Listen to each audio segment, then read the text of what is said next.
ਧੰਨ ਧੰਨ ਸ੍ਰੀ ਗੁਰੂ ਗ੍ਰੰਥ ਸਾਹਿਬ ਜੀਓ। ਅੰਗ 385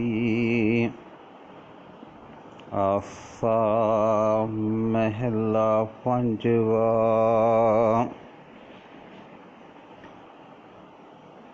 ਪਾਵਤ ਰਲੀਆਂ ਜੋਬਨ ਵਲੀਆਂ, ਨਾਮ ਬਿਨਾ ਮਾਟੀ ਸੰਗ ਰਲੀਆਂ। ਹੇ ਭਾਈ, ਜਿਤਨਾ ਚਿਰ ਜਵਾਨੀ ਵਿੱਚ ਸਰੀਰਕ ਤਾਕਤ ਮਿਲੀ ਹੋਈ ਹੈ, ਮਨੁੱਖ ਬੇਪਰਵਾਹ ਹੋ ਕੇ ਮੌਜਾਂ ਮਾਣਦਾ ਰਹਿੰਦਾ ਹੈ।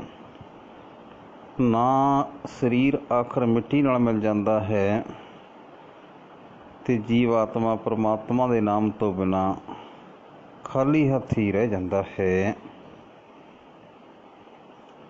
ਕਾਨ ਕੁੰਡਲੀਆਂ ਵਸਤਰ ਉਡਲੀਆ, ਸੇਜ ਸੁਖਲੀਆ ਮਨ ਗਰਵਲੀਆ ਰਹਾਓ। ਹੇ ਭਾਈ, ਕੰਨਾਂ ਵਿੱਚ ਸੋਹਣੇ ਸਿਉਨੇ ਦੇ ਕੁੰਡਲ ਪਾ ਕੇ ਸੋਹਣੇ ਸੋਹਣੇ ਕੱਪੜੇ ਪਹਿਨਦਾ ਹੈ, ਨਰਮ ਬਿਸਤਰਿਆਂ ਉੱਤੇ ਸੌਂਦਾ ਹੈ ਤੇ ਇਹਨਾਂ ਮਿਲੇ ਹੋਏ ਸੁੱਖਾਂ ਦਾ ਆਪਣੇ ਮਨ ਵਿੱਚ ਮਾਣ ਕਰਦਾ ਹੈ, ਪਰ ਇਹ ਨਹੀਂ ਸਮਝਦਾ ਕਿ ਇਹ ਸਰੀਰ ਆਖਰ ਮਿੱਟੀ ਹੋ ਜਾਣਾ ਹੈ। ਇਹ ਪਦਾਰਥ ਇੱਥੇ ਹੀ ਰਹਿ ਜਾਣੇ ਹਨ। ਸਦਾ ਦਾ ਸਾਥ ਨਿਭਾਉਣ ਵਾਲਾ ਸਿਰਫ ਪਰਮਾਤਮਾ ਦਾ ਨਾਮ ਹੀ ਹੈ। ਤਲੇ ਕੁੰਚਰੀਆ ਸਿਰ ਕਣਕ ਛਤਰੀਆ, ਹਰ ਭਗਤ ਬਿਨਾ ਲੈ ਧਰਨ ਗਡਲੀਆ। ਹੇ ਭਾਈ, ਮਨੁੱਖ ਨੂੰ ਜੇ ਸਵਾਰੀ ਕਰਨ ਵਾਸਤੇ ਆਪਣੇ ਹੇਠ ਹਾਥੀ ਵੀ ਮਿਲਿਆ ਹੋਇਆ ਹੈ ਤੇ ਉਸਦੇ ਸਿਰ ਉੱਤੇ ਸੋਨੇ ਦਾ ਛਤਰ ਝੁੱਲ ਰਿਹਾ ਹੈ, ਤਾਂ ਵੀ ਸਰੀਰ ਆਖਰ ਧਰਤੀ ਵਿੱਚ ਹੀ ਮਿਲਾਇਆ ਜਾਂਦਾ ਹੈ। ਇਹਨਾਂ ਪਦਾਰਥਾਂ ਦੇ ਮਾਣ ਵਿੱਚ ਮਨੁੱਖ ਪਰਮਾਤਮਾ ਦੀ ਭਗਤੀ ਤੋਂ ਵਾਂਝਾ ਹੀ ਰਹਿ ਜਾਂਦਾ ਹੈ। ਰੂਪ ਸੁੰਦਰੀਆਂ ਅਨੇਕ ਇਸਤਰੀਆਂ, ਹਰ ਰਸ ਬਿਨ ਸਭ ਸਵਾਦ ਫਿਕਰੀਆ। ਹੇ ਭਾਈ, ਜੇ ਸੋਹਣੇ ਰੂਪ ਵਾਲੀਆਂ ਅਨੇਕਾਂ ਇਸਤਰੀਆਂ ਵੀ ਮਿਲੀਆਂ ਹੋਈਆਂ ਹਨ ਤਾਂ ਵੀ ਕੀ ਹੋਇਆ, ਪਰਮਾਤਮਾ ਦੇ ਨਾਮ ਦੇ ਸਵਾਦ ਤੇ ਟਾਕਰੇ ਤੇ ਦੁਨੀਆ ਵਾਲੇ ਇਹ ਸਾਰੇ ਸਵਾਦ ਫਿੱਕੇ ਹਨ। ਮਾਇਆ ਛਲੀਆ ਵਿਕਾਰ ਵਿਖਲੀਆ, ਸਰਨ ਨਾਨਕ ਪਰਬ ਪੁਰਖ ਦਿਆਲੀਆ। ਹੇ ਭਾਈ, ਚੇਤਾ ਰੱਖੋ ਕਿ ਮਾਇਆ ਠੱਗਣ ਵਾਲੀ ਹੈ, ਆਤਮਿਕ ਜੀਵਨ ਦਾ ਸਰਮਾਇਆ ਲੁੱਟ ਲੈਂਦੀ ਹੈ। ਮਾਇਆ ਛਲੀਆ ਵਿਕਾਰ ਵਿਖਲੀਆ, ਦੁਨੀਆ ਦੇ ਵਿਸ਼ੇ ਵਿਕਾਰ ਜ਼ਹਿਰ ਭਰੇ ਹਨ, ਆਤਮਿਕ ਮੌਤ ਦਾ ਕਾਰਨ ਬਣਦੇ ਹਨ। ਸਰਨ ਨਾਨਕ ਪਰਬ ਪੁਰਖ ਦਿਆਲੀਆ, ਹੇ ਨਾਨਕ ਆਖੇ ਪ੍ਰਭੂ, ਹੇ ਦਿਆਲ ਪੁਰਖ, ਮੈਂ ਤੇਰੀ ਸ਼ਰਨ ਆਇਆ ਹਾਂ, ਮੈਨੂੰ ਇਸ ਮਾਇਆ ਤੋਂ, ਇਹਨਾਂ ਵਿਕਾਰਾਂ ਤੋਂ ਬਚਾਈ ਰੱਖ। ਆਸਾ ਮਹਿਲਾ ਪੰਜਵਾ। ਏਕ ਬਗੀਚਾ ਭੇੜ ਘਨ ਕਰਿਆ, ਅੰਮ੍ਰਿਤ ਨਾਮ ਤਹਾਂ ਮੈਂ ਫਲਿਆ। ਹੇ ਭਾਈ, ਇਹ ਜਗਤ ਇੱਕ ਬਗੀਚਾ ਹੈ ਜਿਸ ਵਿੱਚ ਸਿਰਜਣਹਾਰ ਮਾਲੀ ਨੇ ਬੇਅੰਤ ਬੂਟੇ ਲਾਏ ਹੋਏ ਹਨ। ਅੰਮ੍ਰਿਤ ਨਾਮ ਤਹਾਂ ਮੈਂ ਫਲਿਆ, ਰੰਗਾ ਰੰਗ ਦੇ ਜੀਵ ਪੈਦਾ ਕੀਤੇ ਹੋਏ ਹਨ। ਇਹਨਾਂ ਵਿੱਚੋਂ ਜਿਨ੍ਹਾਂ ਦੇ ਅੰਦਰ ਆਤਮਿਕ ਜੀਵਨ ਦੇਣ ਵਾਲਾ ਨਾਮ ਜਲ ਸਿੰਜਿਆ ਜਾ ਰਿਹਾ ਹੈ, ਉਹਨਾਂ ਵਿੱਚ ਉੱਚੇ ਚਰਨ ਜੀਵਨ ਦਾ ਫਲ ਲੱਗ ਰਿਹਾ ਹੈ। ਐਸਾ ਕਰੋ ਵਿਚਾਰ ਗਿਆਨੀ, ਜਾਂ ਤੇ ਪਾਈਏ ਪਦ ਨਿਰਵਾਣੀ। ਹੇ ਗਿਆਨਵਾਨ ਮਨੁੱਖ, ਕੋਈ ਇਹੋ ਜਿਹੀ ਵਿਚਾਰ ਕਰ ਜਿਸ ਦੀ ਬਰਕਤ ਨਾਲ ਉਹ ਆਤਮਿਕ ਦਰਜਾ ਪ੍ਰਾਪਤ ਹੋ ਜਾਏ ਜਿੱਥੇ ਕੋਈ ਵਾਸ਼ਨਾ ਨਾ ਪਹੁੰਚ ਸਕੇ। ਆਸ ਪਾਸ ਵਿਖੁਆ ਕੇ ਕੁੰਟਾ, ਬੀਚ ਅੰਮ੍ਰਿਤ ਹੈ ਭਾਈ ਰੇ ਰਹਾਓ। ਹੇ ਭਾਈ, ਤੇਰੇ ਚਫੇਰੇ ਮਾਇਆ ਦੇ ਮੋਹ ਦੇ ਜ਼ਹਿਰ ਦੇ ਚਸ਼ਮੇ ਚੱਲ ਰਹੇ ਹਨ ਜੋ ਆਤਮਿਕ ਮੌਤ ਲੈ ਆਉਂਦੇ ਹਨ, ਪਰ ਤੇਰੇ ਅੰਦਰ ਨਾਮ ਅੰਮ੍ਰਿਤ ਦਾ ਚਸ਼ਮਾ ਚੱਲ ਰਿਹਾ ਹੈ। ਰਹਾਓ।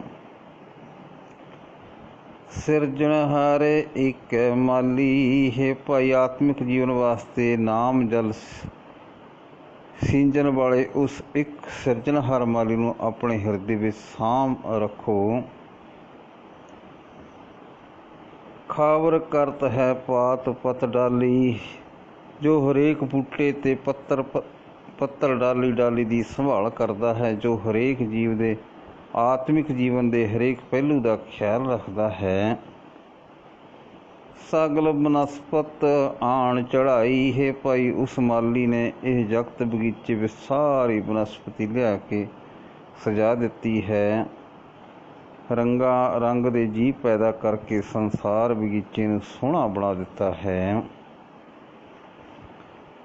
ਸਗਲੀ ਫੂਲੀ ਨੀ ਫੁੱਲਣਾ ਕਾਈ, ਸਾਰੀ ਬਨਸਪਤੀ ਫੁੱਲ ਦੇ ਰਹੀ ਹੈ। ਕੋਈ ਬੂਟਾ ਫਲ ਤੋਂ ਖਾਲੀ ਨਹੀਂ, ਹਰੇਕ ਜੀਵ ਮਾਇਆ ਦੇ ਆਹਾਰੇ ਲੱਗਾ ਹੋਇਆ ਹੈ। ਅੰਮ੍ਰਿਤ ਫਲ ਨਾਮ ਜਿਨ ਗੁਰ ਤੇ ਪਾਇਆ, ਨਾਨਕ ਦਾਸ ਤਰੀ ਤਿਨ ਮਾਇਆ। ਜਿਸ ਮਨੁੱਖ ਨੇ ਗੁਰੂ ਪਾਸੋਂ ਆਤਮਿਕ ਜੀਵਨ ਦੇਣ ਵਾਲਾ ਨਾਮ ਫਲ ਪ੍ਰਾਪਤ ਕਰ ਲਿਆ ਹੈ, ਹੇ ਦਾਸ ਨਾਨਕ ਆਖ, ਉਸ ਨੇ ਮਾਇਆ ਦੀ ਨਦੀ ਪਾਰ ਕਰ ਲਈ ਹੈ। ਆਸਾ ਮਹਿਲਾ ਪੰਜਵਾਂ। ਰਾਜ ਲੀਲਾ ਤੇਰੇ ਨਾਮ ਬਣਾਈ, ਜੋਗ ਬਣਿਆ ਤੇਰਾ ਕੀਰਤਨ ਗਾਈ। ਹੇ ਪ੍ਰਭੂ, ਤੇਰੇ ਨਾਮ ਨੇ ਮੇਰੇ ਵਾਸਤੇ ਉਹ ਮੌਜ ਬਣਾ ਦਿੱਤੀ ਹੈ ਜੋ ਰਾਜ ਲੋਕਾਂ ਨੂੰ ਰਾਜ ਤੋਂ ਮਿਲੀ ਪ੍ਰਤੀਤ ਹੁੰਦੀ ਹੈ। ਜਦੋਂ ਮੈਂ ਤੇਰੀ ਸਿਫਤ ਸਲਾਹ ਦਾ ਗੀਤ ਗਾਉਂਦਾ ਹਾਂ ਤਾਂ ਮੈਨੂੰ ਜੋਗੀਆਂ ਵਾਲਾ ਜੋਗ ਪ੍ਰਾਪਤ ਹੋ ਜਾਂਦਾ ਹੈ। ਦੁਨੀਆ ਵਾਲਾ ਸੁੱਖ ਤੇ ਫਕੀਰੀ ਵਾਲਾ ਸੁੱਖ ਦੋਵੇਂ ਹੀ ਮੈਨੂੰ ਤੇਰੀ ਸਿਫਤ ਸਲਾਹ ਵਿੱਚੋਂ ਮਿਲ ਰਹੇ ਹਨ। ਸਰਬ ਸੁਖਾਂ ਬਨੇ ਤੇਰੇ ਉਲੈ, ਭਰਮ ਕੇ ਪਰਦੇ ਸਤਿਗੁਰ ਖੋਲੇ। ਰਹਾਓ। ਹੇ ਭਾਈ, ਉਦੋਂ ਤੋਂ ਤੇਰੇ ਆਸਰੇ ਪਰਨੇ ਰਹਿਣ ਨਾਲ ਮੇਰੇ ਵਾਸਤੇ ਸਾਰੇ ਸੁੱਖ ਹੀ ਸੁੱਖ ਬਣ ਗਏ ਹਨ। ਜਦੋਂ ਤੋਂ ਸਤਿਗੁਰੂ ਨੇ ਮੇਰੇ ਅੰਦਰੋਂ ਮਾਇਆ ਦੀ ਖਾਤਰ ਭਟਕਣਾ ਪੈਦਾ ਕਰਨ ਵਾਲੇ ਪਰਦੇ ਖੋਲ੍ਹ ਦਿੱਤੇ ਹਨ ਤੇ ਤੇਰੇ ਨਾਲੋਂ ਮੇਰੀ ਵਿੱਥ ਮੁੱਕ ਗਈ ਹੈ। ਰਹਾਓ। ਹੁਕਮ ਬੂਝ ਰੰਗ ਰਸ ਮਾਣੇ, ਸਤਿਗੁਰ ਸੇਵਾ ਮਹਾ ਨਿਰਵਾਣੇ। ਹੇ ਪ੍ਰਭੂ, ਤੇਰਾ ਜੇ ਰਜਾ ਨੂੰ ਸਮਝ ਕੇ ਮੈਂ ਸਾਰੇ ਆਤਮਿਕ ਆਨੰਦ ਮਾਣ ਰਿਹਾ ਹਾਂ। ਸਤਿਗੁਰੂ ਦੀ ਦੱਸੀ ਸੇਵਾ ਦੀ ਬਰਕਤ ਨਾਲ ਮੈਨੂੰ ਬੜੀ ਉੱਚੀ ਵਾਸ਼ਨਾ ਰਹਿਤ ਅਵਸਥਾ ਪ੍ਰਾਪਤ ਹੋ ਗਈ ਹੈ। ਜੰਤੂ ਜਾਤਾ ਸੋ ਗ੍ਰਹਿਸਤ ਉਦਾਸੀ ਪ੍ਰਵਾਨ। ਹੇ ਪ੍ਰਭੂ, ਜਿਸ ਮਨੁੱਖ ਨੇ ਤੇਰੇ ਨਾਲ ਡੂੰਘੀ ਸਾਂਝ ਪਾ ਲਈ, ਉਹ ਚਾਹੇ ਗ੍ਰਹਿਸਤੀ ਹੈ ਚਾਹੇ ਉਦਾਸੀ ਹੈ, ਤੇਰੀ ਨਜ਼ਰਾਂ ਵਿੱਚ ਕਬੂਲ ਹੈ। ਨਾਮ ਰਤਾ ਸੋਈ ਨਿਰਵਾਣ। ਜਿਹੜਾ ਮਨੁੱਖ ਹੇ ਪ੍ਰਭੂ ਤੇਰੇ ਨਾਮ ਰੰਗ ਵਿੱਚ ਰੰਗਿਆ ਹੋਇਆ ਹੈ, ਉਹੀ ਸਦਾ ਦੁਨੀਆ ਦੀਆਂ ਵਾਸ਼ਨਾ ਤੋਂ ਬਚਿਆ ਰਹਿੰਦਾ ਹੈ। ਜਾਂ ਕੋ ਮਿਲਿਓ ਨਾਮ ਨਿਧਾਨਾ, ਭਨਤ ਨਾਨਕ ਤਾਂ ਕਾ ਪੂਰ ਖਜ਼ਾਨਾ। ਹੇ ਪ੍ਰਭੂ, ਜਿਸ ਮਨੁੱਖ ਨੂੰ ਤੇਰਾ ਨਾਮ ਖਜ਼ਾਨਾ ਮਿਲ ਗਿਆ ਹੈ, ਨਾਨਕ ਆਖਦਾ ਹੈ, ਉਸ ਦਾ ਉੱਚੇ ਆਤਮਿਕ ਜੀਵਨ ਦੇ ਗੁਣਾਂ ਦਾ ਖਜ਼ਾਨਾ ਸਦਾ ਭਰਿਆ ਰਹਿੰਦਾ ਹੈ। ਆਸਾ ਮਹਿਲਾ ਪੰਜਵਾਂ। ਤੀਰਥ ਜਾਦੂ ਤਾਂ ਹਉ ਹਉ ਕਰਤੇ, ਪੰਡਤ ਪੁੱਛੂ ਤਾਂ ਮਾਇਆ ਰਾਤੇ। ਹੇ ਮਿੱਤਰ, ਜੇ ਮੈਂ ਕਿਸੇ ਤੀਰਥ ਉੱਤੇ ਜਾਂਦਾ ਹਾਂ ਤਾਂ ਉੱਥੇ ਮੈਂ ਧਰਮੀ ਆਖਦੇ ਵੇਖਦਾ ਹਾਂ। ਜੇ ਮੈਂ ਜਾ ਕੇ ਪੰਡਤਾਂ ਨੂੰ ਪੁੱਛਦਾ ਹਾਂ ਤਾਂ ਉਹ ਵੀ ਮਾਇਆ ਦੇ ਰੰਗ ਵਿੱਚ ਰੰਗੇ ਹੋਏ ਹਨ। ਸੋ ਅਸਥਾਨ ਬਤਾਵੋ ਮੀਤਾ। ਹੇ ਮਿੱਤਰ, ਤੂੰ ਮੈਨੂੰ ਉਹ ਥਾਂ ਦੱਸ ਜਾਂ ਕਿ ਹਰ ਹਰ ਕੀਰਤਨ ਨੀਤਾ, ਜਿੱਥੇ ਹਰ ਵੇਲੇ ਪਰਮਾਤਮਾ ਦੀ ਸਿਫਤਸਲਾਹ ਹੁੰਦੀ ਹੋਵੇ। ਰਹਾਓ। ਸ਼ਾਸਤਰ ਵੇਦ ਪਾਪ ਪੁੰਨ ਵਿਚਾਰ। ਹੇ ਮਿੱਤਰ, ਸ਼ਾਸਤਰਾਂ ਤੇ ਵੇਦ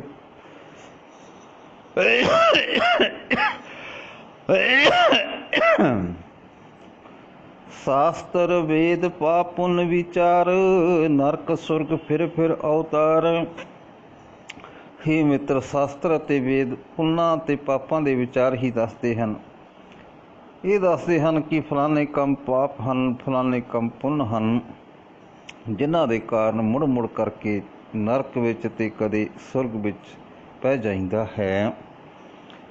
ਗ੍ਰਸਤ ਮੈਂ ਚਿੰਤ ਉਦਾਸ ਅਹੰਕਾਰ, ਕਰਮ ਕਰਤ ਜੀ ਕੋ ਜੰਝਾਰ। ਹੇ ਮਿੱਤਰ, ਗ੍ਰਸਤ ਵਿੱਚ ਰਹਿਣ ਵਾਲਿਆਂ ਨੂੰ ਚਿੰਤਾ ਦਵਾ ਰਹੀ ਹੈ। ਗ੍ਰਸਤ ਦਾ ਤਿਆਗ ਕਰਨ ਵਾਲੇ ਹੰਕਾਰ ਨਾਲ ਆਫਰੇ ਹੋਏ ਹਨ। ਕਰਮ ਕਰਤ ਜੀ ਕੋ ਜੰਝਾਰ, ਨਿਰੇ ਕਰਮ ਕਾਂਡ ਕਰਨ ਵਾਲਿਆਂ ਦੀ ਜਿੰਦ ਨੂੰ ਮਾਇਆ ਦੇ ਜੰਝਾਲ ਪਏ ਹੋਏ ਹਨ। ਪਰਬ ਕਿਰਪਾ ਤੇ ਮਨ ਬਸ ਆਇਆ, ਨਾਨਕ ਗੁਰਮੁਖ ਤਰੀ ਤਿਨ ਮਾਇਆ।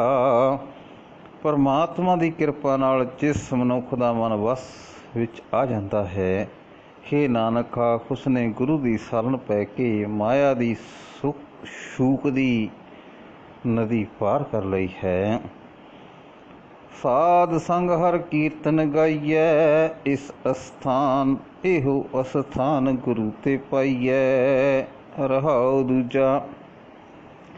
ਹੇ ਮਿੱਤਰ, ਸਾਧ ਸੰਗਤ ਵਿੱਚ ਰਹਿ ਕੇ ਸਦਾ ਪਰਮਾਤਮਾ ਦੀ ਸਿਫਤਸਲਾ ਕਰਦੇ ਰਹਿਣਾ ਚਾਹੀਦਾ ਹੈ। ਇਸ ਦੀ ਬਰਕਤ ਨਾਲ ਹਉਮੈ, ਮਾਇਆ ਦਾ ਮੋਹ, ਚਿੰਤਾ, ਹੰਕਾਰ ਦੇ ਜੰਝਾਲ ਆਦਿ ਕੋਈ ਵੀ ਭੋ ਨਹੀਂ ਸਕਦਾ।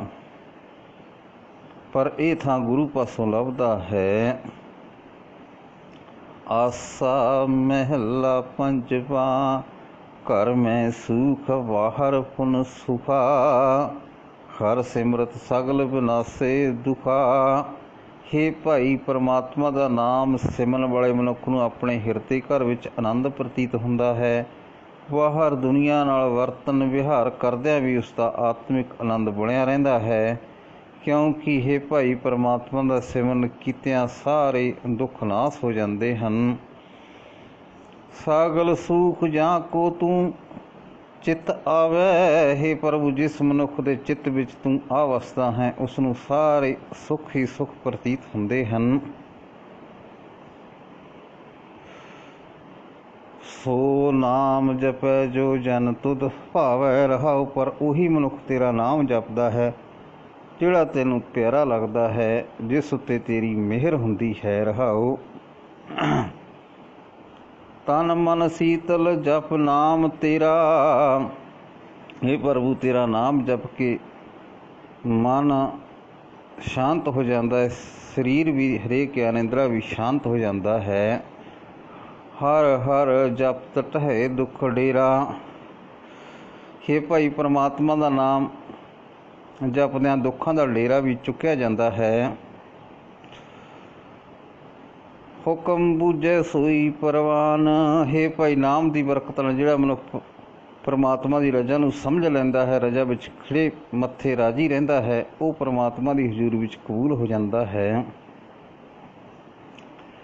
ਸਾਚ ਸ਼ਬਦ ਜਾਂ ਕਾ ਨਿਸ਼ਾਨ। ਰਹਾ। ਉਸ ਮਨੁੱਖ ਦੇ ਪਾਸ ਸਦਾ ਕਾਇਮ ਰਹਿਣ ਵਾਲੇ ਪਰਮਾਤਮਾ ਦੀ ਸਿਫਤਸਲਾ ਦੀ ਬਾਣੀ ਦੀ ਰਾਹਦਾਰੀ ਹੈ। ਗੁਰ ਪੂਰੇ ਹਰ ਨਾਮ ਦਿਲ ਆਇਆ। ਹੇ ਭਾਈ, ਜਦੋਂ ਤੋਂ ਪੂਰੇ ਗੁਰੂ ਨੇ ਪਰਮਾਤਮਾ ਦਾ ਨਾਮ ਮੇਰੇ ਹਿਰਦੇ ਵਿੱਚ ਪੱਕਾ ਕਰ ਦਿੱਤਾ ਹੈ, ਭੰਨਤ ਨਾਨਕ ਮੇਰੇ ਮਨ ਸੁਖ ਪਾਇਆ। ਨਾਨਕ ਆਖਦਾ, ਤਦੋਂ ਤੋਂ ਮੇਰੇ ਮਨ ਨੇ ਸਦਾ ਸੁਖ ਹੀ ਅਨੁਭਵ ਕੀਤਾ ਹੈ।